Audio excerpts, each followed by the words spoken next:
Hey guys, Drifter here. Today I've got an Overwatch commentary for you about toxicity in the game, and I'm coming at you from a purely experiential point of view the other day because I was playing ranked, as is normal, with Choco, Ali, Eric, my brother, and some other people, and I just realized I hadn't run into a toxic person in a long time, and I thought to myself, where have all the trolls gone?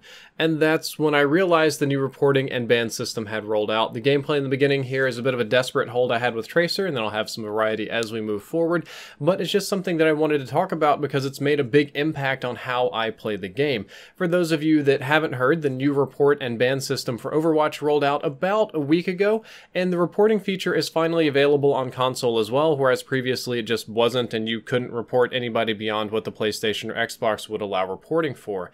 And my experience has been, in short, that I've noticed a sharp decline in trolls, throwers, toxicity, and I've been playing every other day or so for a few hours a day. I'm kind of deep into PUBG and some COD stuff at the moment, so Overwatch may not be my #1 game, but I have definitely noticed a decline in toxicity. Since the update came out, I've had almost nobody quit the game while I was playing or throw a competitive match, at least not in the late game. I did have quite a few people quit early game when they couldn't get their hero, or they would disconnect relatively early on if they didn't like our group, and one time I have to admit I was the guy that quit because for whatever reason my PC was dying and XSplit was doing strange things to it. I had 10 FPS and I had to restart. I'm pretty sure I got reported for that, but I did actually rejoin the game and help the team win.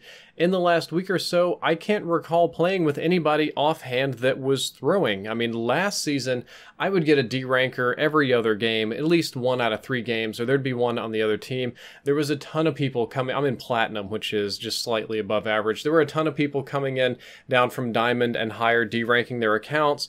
There were people at my same elo or lower throwing just because they enjoyed it, just because they were trolls, just because they, I don't know, they had fun doing that sort of thing.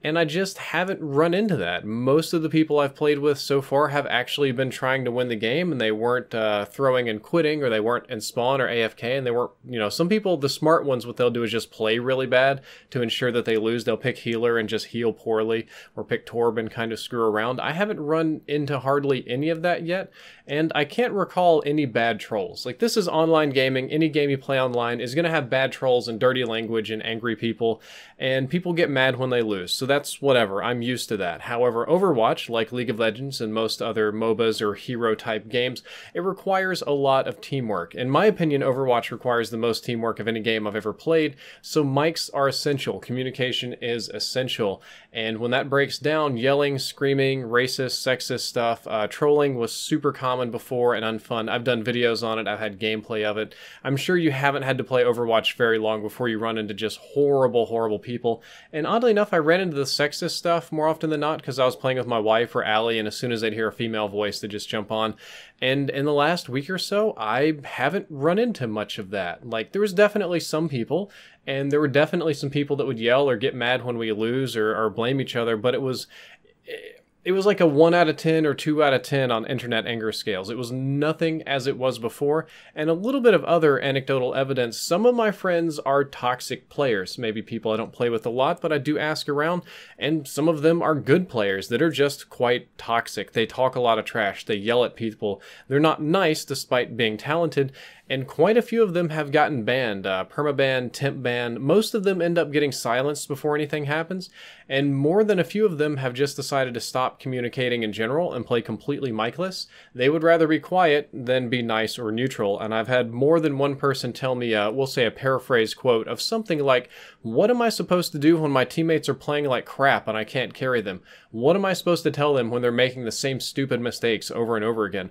Am I supposed to just be like, 'Good job, buddy, you get the darn tootin' there'?" And they really want to just yell at them because that's how they solve problems, but they can't, so they'll get banned, so they just don't communicate at all. And I've noticed a lot more people playing with no mics. Interestingly enough, Jeff Kaplan himself said in the update video that making systems to deal with toxic players and cut back on this took away from feature and development time, that we're getting less features, maps, characters, whatever, that the progression of the game is slower than anticipated because they're having to spend a lot of extra time on building features for reporting and sorting toxic players and punishments and that sort of thing, and that he would rather focus less on punishing people and more on making features. And there's people in the Overwatch community that would agree with that. They would rather developers focus entirely on making new and good features from the game and not deal with punishing everybody that is a bad person. Personally, I would not, because the toxicity was very bad. I'm sure it's not fantastic at the moment for some people. Your mileage will vary, but it was super duper bad. It was really bad and made me not want to play the game at all, more than a little bit, which is one of the reasons I got into PUBG recently. So banning the trolls and toxic players is a good thing, and making it a more friendly space where I don't get slammed 24/7 makes it more fun for me to play. But finally, at the end of this video, I have to hang my head in shame and admit that banning trolls, throwers, and leavers has not raised my SR. My SR is still essentially the same as it was last season. I'm still at the same elo, even with them gone. I'd like to tell myself, as everybody else would, if only these people wouldn't quit, if only they wouldn't throw, if only these bad things wouldn't happen, I'd be so much better. But it's probably the law of averages in action. For all the times that I had a troll or an angry or toxic player on my team really bogging me down and causing me to lose, on the long run, on average, the enemy teams probably had just as many, which allowed me to win. So when you take them out of both sides of the equation, it doesn't make much difference. It's still balanced, and I'm still at about the same SR. So if you're planning to hop back on and get mad gains, good luck with that. Guys, that's all for this Overwatch video. I hope you enjoyed it. I hope you learned something useful. If you did, don't forget to like, favorite, and subscribe. Drifter out. Not again, please. Nope. Nice, yay. TP.